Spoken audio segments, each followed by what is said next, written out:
실례지만 나이가 어떻게 되세요? 이미 그러면 살짝 진짜요? 진짜요? 진짜 역대급 평소에 약간 좀 동안이시라는 좀 소리 많이 들어주셨어요. 감사하게도 종종 듣는 편이에요. 네, 환자분들도 가끔 물어보시고요. 근데 이제 물어보신 이유가 어려 보여서 경력이 좀 짧은 게 아닌가 이렇게 오해하시는 경우도 있었어요. 혹시 비결이 있으세요? 비결이라고 할 것까지는 없지만 아무래도 매일 하는 홈케어가 가장 중요하죠. 근데 그 피부는 좀 시술만 잘 받으면 되는 거 같아요. 물론 시술을 받으면 즉각적이고 더 드라마틱한 효과를 볼 수가 있죠. 연예인들 같은 경우는 시각적인 요소가 굉장히 중요하기 때문에 피부과를 자주 오셔서 관리 받으시거든요. 그런데 일반 사람들 같은 경우에는 자주 피부과를 다니면서 시술 받기에는 시간적인 제약도 있고 비용적인 측면도 있기 때문에 평소에 홈케어를 잘 해두시면 피부과 방문 텀을 늘릴 수가 있어요. 그 원장님의 좀 스킨케어 루틴과 뭐 매일 쓰는 제품들이 있을 것 같은데 혹시 알려주실 수 있나요? 그럼요. 오늘 이 영상에서 제 홈케어 루틴을 아낌없이 다 풀어드릴게요. 저는 얼굴의 지성과 건성이 모두 공존하는 복합성이에요. T존 부위는 번들거리고 U존은 속건조가 있어서 당기는 느낌이 종종 들거든요. 그래서 유분이 많은 T존은 지성처럼 건조함이 심한 U존은 건성 피부처럼 따로 관리해서 밸런스를 맞춰주고 있어요. 지성 피부를 갖고 계신 분들은 제가 어떻게 T존을 관리하는지, 건성 피부를 갖고 계시다면 제가 어떻게 U존을 관리하는지 중점적으로 보시면 될 것 같아요. 우선은 클렌징 방법부터 소개해드리려고 합니다. 클렌징 단계가 올바르게 이루어지지 않으면 나머지 스킨케어 효과가 크게 떨어지게 돼요. 클렌징은 단순히 씻어내는 행위가 아니라 피부에 문제 생기는 걸 예방하고 다음 단계의 스킨케어의 흡수를 돕는 가장 중요한 첫 단추거든요. 그런데 피부 타입이 사람마다 다 다르니까 내 피부에 맞는 클렌징 제품이 따로 있다고 생각하실 것 같아요. 아주 틀린 말은 아닌데 사실 답은 간단해요. 내가 지성이든 건성이든 복합성이든 기본적으로 약산성 클렌저를 사용하시는 거예요. 건강한 피부의 산도는 약산성을 띠고 있기 때문에 우리 피부와 비슷한 산도인 약산성 클렌저를 사용해야 건강한 피부 장벽을 지키면서 노폐물만 깨끗하게 제거할 수 있어요. 이건 모든 피부 타입에 적용되는 공식이라고 보시면 돼요. 만약 T존이 번들거린다고 해서 세정력이 강한 알칼리성 클렌저를 사용한다면 피부를 보호하는 천연 산성 보호막이 손상될 수 있어요. 이렇게 되면 U존은 더 건조해지고 T존은 더 피지를 과잉 분비하게 되는 악순환이 만들어지는 거죠. 그래서 우선은 약산성 클렌저를 선택하셔야 하고요. 본격적으로 세안하기에 앞서 물 온도를 미지근하게 맞춰주시는 것도 중요해요. 너무 뜨거운 물로 세안하면 모공이 과도하게 늘어지고요. 너무 차가운 물로 세안하면 모공이 제대로 열리지가 않아서 노폐물 제거가 제대로 되지 못해요. 우리 피부 pH와 비슷한 약산성 클렌저가 피부에 좋은 것처럼 세안도 우리 체온과 비슷한 미지근한 물로 해야 노폐물을 효과적으로 제거할 수 있어요. 다만 피부 타입에 맞는 세안 방식은 존재해요. 유분이 많은 피부 타입일수록 T존은 좀 더 신경 써서 꼼꼼하게 롤링 해주시고요. 건조한 U존은 가볍게 세안을 해주셔야 해요. 저는 세안할 때 거의 T존 롤링하는데 시간을 많이 할애하고요. 건조하고 예민한 U존은 거품을 잠깐 얹었다가 부드럽게 씻어내는 식으로 세안하고 있어요. 이렇게 하면 T존은 뽀송해지고 U존은 적당히 촉촉하게 유지가 되더라고요. 롤링 해준다고 하면 막 빡빡 문지른다 이렇게 생각하시는 경우가 있던데요. 세안을 할 때는 힘을 줘서 문지르면 피부에 잔주름이 생기기 때문에 손바닥이 아니라 손가락을 사용해서 손가락에 힘을 최대한 빼고 살살살살 문질러 주시면 됩니다.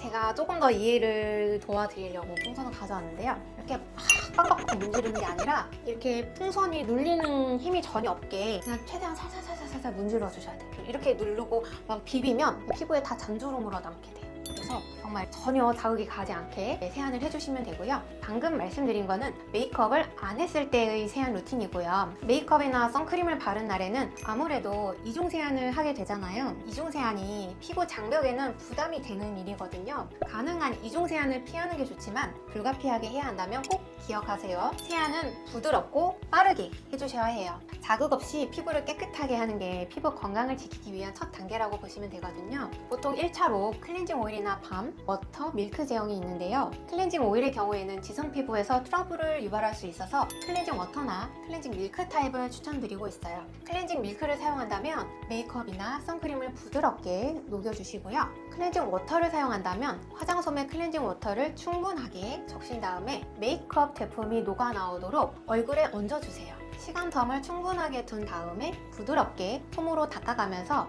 메이크업을 지우시면 됩니다. 어떤 분들은 화장솜에 클렌징 워터를 막 적시자마자 피부를 팍팍 문지르면서 메이크업을 전투적으로 지우시거든요. 이거는 피부 노화의 지름길입니다. 클렌징 티슈도 마찬가지예요. 간편해서 사용하기에는 참 좋고 저도 여행 갈 때 들고 가거든요. 그런데 이걸로 피부를 마구마구 문지른다? 피부를 망치는 지름길입니다. 2차 세안으로는 약산성 클렌저를 사용하시는 거 추천드리는데요. 이때 가장 중요한 포인트는 스피드예요. 1차로 메이크업을 녹여낼 때 유화 시간까지 포함해서 1, 2분 이내로 마치셔야 하고요. 이후 약산성 클렌저로 2차 세안을 할 때는 30초 정도면 충분합니다. 세안을 오래, 길게, 세게 하는 거는 절대 금물이에요. 아침이나 화장을 안 한 저녁에 세안할 때에는 약산성 클렌저 하나로만 세안하시고요. 화장을 하셨거나 선크림을 바른 날에는 이중 세안을 하더라도 부드럽고 짧게 해주세요. 간혹 선크림만 단독으로 바른 날에는 이중 세안 할 필요 없다 이런 견해도 종종 보이는데요. 유기자차건 무기자차건 사용해보신 여성분들은 다 아실 거예요. 단순히 폼 클렌징만 사용해서는 선크림이 잘 안 지워져요. 어쩔 수 없이 이중 세안 하셔야 합니다.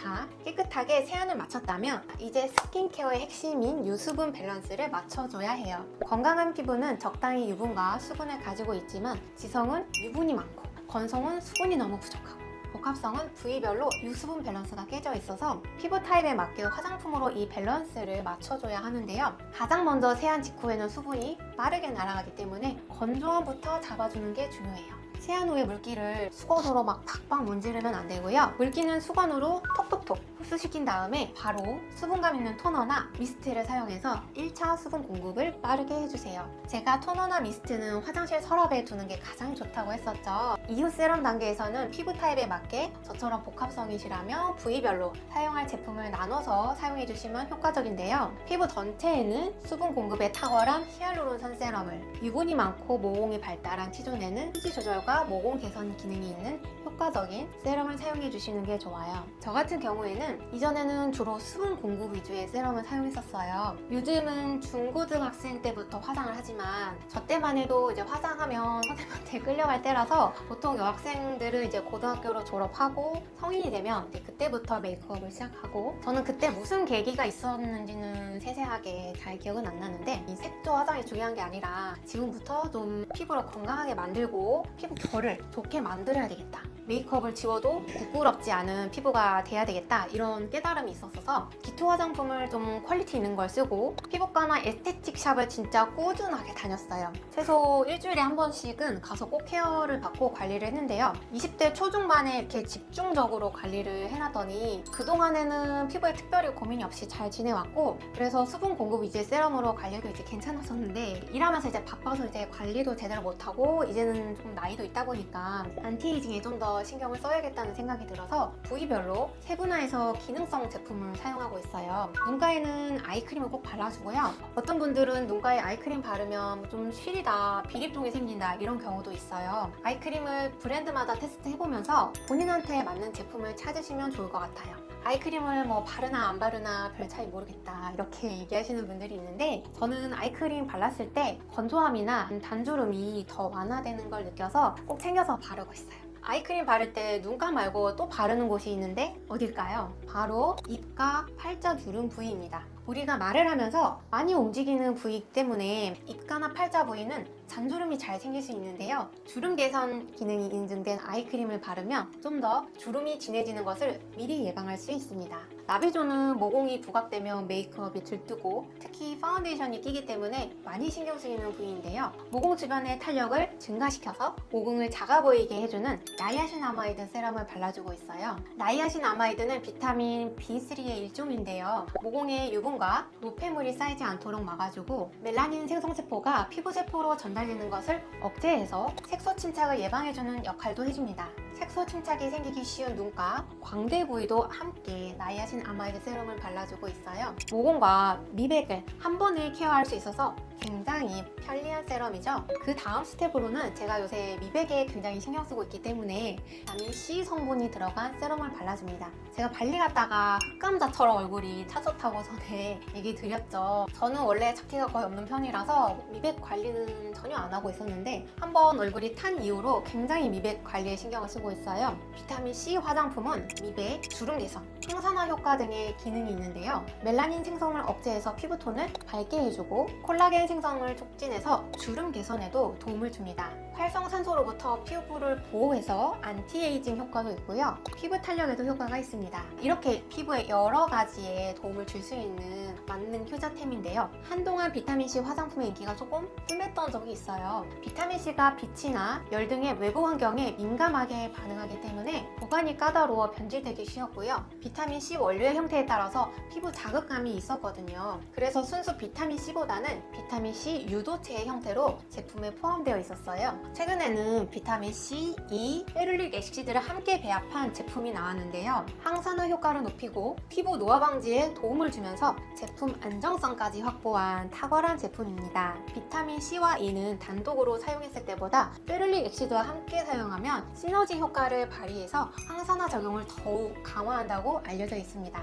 기존 비타민C 유도체가 아니라 순수 비타민C 형태로 화장품에 함유되어 활성도가 더 높고 활성산소 중화에도 더 도움을 주고 있습니다. 이런 제품을 사용할 때 주의할 점은 자외선 차단을 해주셔야 하고요. 피부에 약간 자극적이에요. 저도 처음에 발랐을 때는 조금 따가워서 정말 소량부터 적응시켜 나갔거든요. 다른 보습제와 섞어 바른 적도 있었는데 너무 많이 보습제를 섞게 되면 피부 표면 pH가 낮아져서 비타민C의 흡수가 저하되기 때문에 최소량만 섞어서 발랐어요. 그리고 상처 있는 부위에 바르면 진짜 따갑거든요. 약간 스모치에 바르는 느낌? 그래서 상처 있는 부위는 절대 바르시면 안 됩니다. 세럼까지 레이어드해서 케어를 마쳤다면 마지막으로는 가벼운 텍스처의 로션으로 마무리를 합니다. 살짝 유분기로 코팅을 해줘야 피부가 수분을 뺏기지 않거든요. 그리고 건조해지는 가을, 겨울에는 오일 한두 방울 정도 섞어서 같이 기초 케어를 해주거나 크림류를 추가해서 좀 더 보습을 탄탄하게 해줍니다.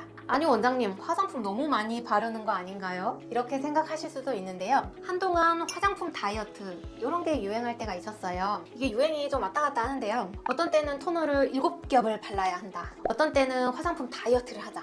이러면서 최소한으로만 발라라 이러니까 로션 한 개만 딱 바르고 기초 케어 끝 이러는 경우도 많았거든요. 어떤 제품 단독으로 하나만 발라서 스킨케어를 하는 거는 아무래도 좀 한계가 있습니다.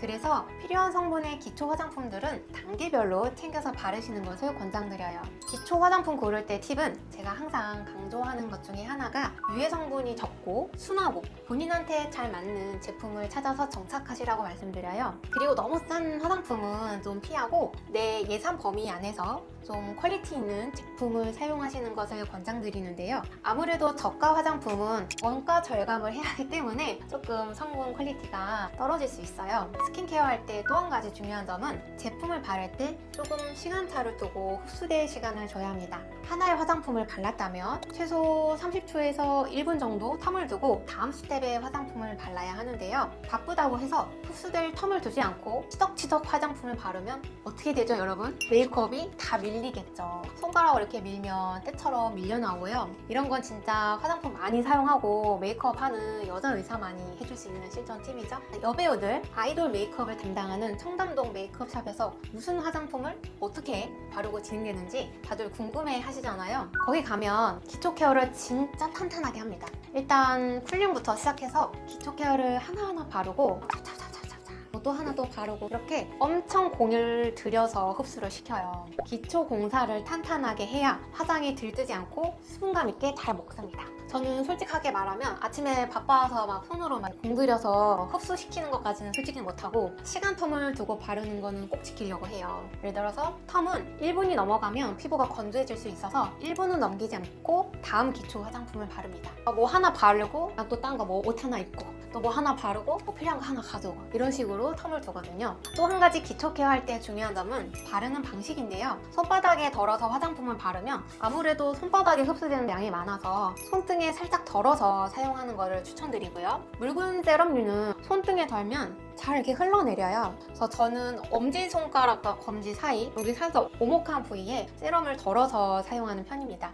화장품을 바를 때 피부를 세게 문지르지 마시고 피부에 자극이 없게 살살살살 도포를 해주세요. 피부를 힘있게 문지르면서 케어를 하면 피부도 늘어지고 잔주름도 잘 생깁니다. 고급 에스테틱 샵에 가면 피부에 누르는 느낌이 거의 없게 진짜 막 간질간질간질 이렇게 하듯이 화장품을 흡수시켜주거든요. 막 찹찹찹찹 이런 소리 나는 게 아니라 톡톡톡톡 이런 소리가 나요. 피부가 정말 사르르 녹는다 이런 느낌? 그래서 저의 데일리 스킨케어 루틴을 정리해봤는데요. 1, 2주에 한 번 정도는 추가 집중 케어 루틴이 있어요. 첫 번째는 바로 각질 제거 루틴인데요. 특히 여성분들이라면 다들 공감하실 것 같은데 사실 화장할 때 가장 신경 쓰이는 게 바로 이 각질이잖아요. 피부에 각질이 쌓이면 뭘 발라도 밀리고 들떠서 피부 표현이 예쁘게 되지 않습니다.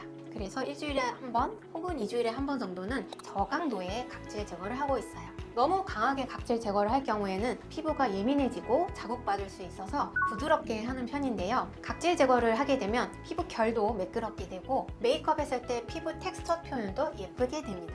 여드름 피부의 경우도 각질 제거를 정기적으로 해서 피부 피지선이 막히는 걸 예방해줘야 여드름 발생을 줄일 수가 있어요. 그리고 코에 있는 블랙헤드 거울 볼 때마다 정말 거슬리죠. 저는 2, 3주에 한 번 정도는 피지 연화제를 사용하고 있어요. 피지 연화제는 피부 표면에 각질을 부드럽게 하고 모공 속 피지를 말랑말랑하게 만들어서 묵은 피지를 제거하기 쉽게 만들어주는 제품인데요. 그러니까 피지 자체를 녹이는 게 아니라 피지가 원활히 배출되지 못하게 막고 있는 피부 겉면에 각질층 있죠? 그걸 녹이는 역할을 하는 거예요. 피지 연화제는 보통 화장솜에 흠뻑 적신 다음에 블랙헤드 있는 부위에 얹어놓고 피지를 불려주고요. 피지가 불어서 노출되면 면봉이나 스킨 스크러버로 부드럽게 피지를 제거해 주시면 됩니다. 만약에 피지 연화제가 부담스럽다면 토너로 불릴 수도 있어요. 이렇게 피지가 빠져나가면 모공에 빈자리가 생기는데 그러면 우리 피부는 그 빈자리를 또 다른 피지로 채우려는 성질이 있어요. 피지로 다시 채워지기 전에 재빠르게 수분을 태워주셔야 합니다. 특히 피지 연화제 사용 후에는 피부가 많이 민감해진 상황이라 병풀 추출물이나 알로에, 어성초, 녹타같이 피부 진정에 좋은 성분이 들어간 제품을 듬뿍 발라주세요. 이런 성분이 들어간 팩을 하셔도 좋아요. 저는 피지 제거 후에 시원하게 쿨링시켜둔 알로에 젤을 두껍게 올려서 팩처럼 사용하는데요. 그 이후에 스킨케어를 마무리해줘요. 참고로 알로에 젤도 알코올 성분이 안 들어간 제품으로 선택하셔야지 피부 진정에 효과적입니다. 저는 세안할 때 클렌징 폼을 여러 가지 제품을 돌려가면서 사용하는데요. 효소 세안제로 세안을 하면 블랙헤드가 덜 생기더라고요. 피지 연화제는 피부에 자극적일 수 있어서 저처럼 효소 세안제를 사용하시면 블랙헤드 제거하는 텀을 좀 더 길게 가져가실 수 있을 것 같아요. 그런데 제가 지금까지 성분 위주로 말씀을 드려서 아니 왜 제품 추천은 안 해주시나요? 제품명 알려주시면 안 돼요? 그냥 빨리 답을 알려주세요. 이렇게 궁금해하시는 분들이 계실 것 같아요. 제가 명확한 제품 추천을 굳이 안 하는 이유는 사실 특정 제품이 유독 좋다기보다는 그 안에 뭐가 들어있는지 성분이 중요한 거거든요. 그래서 공유하고 싶은 건 제품이 아니라 어떤 성분이 나한테 잘 맞는지, 어떤 성분이 나한테 필요하고 내 고민을 해결해 줄 수 있는지 그런 걸 알려드리고 싶었어요. 아무래도 화장품은 브랜드 인지도라든지 패키징에 따라서 가격이 크게 변동될 수 있어서 브랜드나 특정 제품보다는 성분 위주로 고르시면 합리적이면서 가성비 좋은 기초 화장품을 고르실 수 있을 거예요. 여기까지 제가 실제로 꾸준히 하면서 효과를 본 스킨케어 루틴을 정리해봤는데요. 우리가 컨디션이 안 좋으면 아무리 좋은 음식, 아무리 좋은 영양제를 먹어도 효과가 미미하거든요. 피부도 마찬가지예요. 피부 컨디션이 나쁜 상태에서 시술을 받으면 오히려 역효과가 날 수 있어요. 피부가 건조하고 탄력 없는 분들이 리프팅 레이저 하러 오면 저는 오히려 하지 말라고 집으로 돌려보내거든요. 과일이나 비타민 영양제, 물 이렇게 잘 챙겨 드시고 피부를 건강하게 만든 다음에 레이저를 하시라고 얘기 드려요. 피부가 상한 상태에서 레이저가 들어가면 오히려 피부의 스트레스만 더 증가시키게 됩니다. 우선적으로 피부가 건강해야 시술 받았을 때 그 효과가 극대화될 수 있어요. 결국 건강하고 아름다운 피부는 올바른 생활 습관과 홈케어에서 비롯된다는 점 꼭 기억해 주셨으면 합니다. 오늘 영상이 도움이 되셨다면 좋아요와 구독, 알림 설정까지 부탁드리고요. 다음 영상에서는 따라하면 무조건 피부 좋아지는 모공 줄이는 법 이 주제로 여러분을 찾아뵐 테니까 기대 많이 해주세요.